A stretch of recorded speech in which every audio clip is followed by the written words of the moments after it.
জমিনে এমন কোনো পশু প্রাণী মানুষ জিন জন্তু বসবাস করে না যাদের রিজিকের দায়িত্ব কে পালন করে না? আল্লাহ।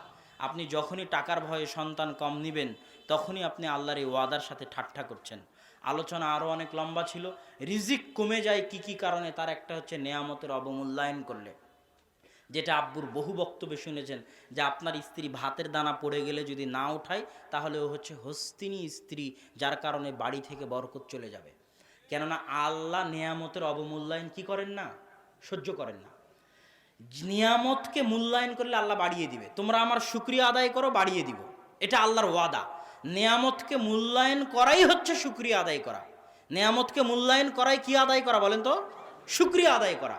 আর নেয়ামতকে অবমূল্যায়ন করাই হচ্ছে কুফরি করা। শুকরিয়া আদায় করবেন, মূল্যায়ন করবেন, আল্লাহ আরো বাড়িয়ে দিবে। দাউদ সুলাইমানকে আল্লাহ ধন সম্পদ যত বাড়িয়ে দিয়েছে, দাউদ সুলাইমান আল্লাহর ইবাদত তত বাড়িয়ে দিয়েছে।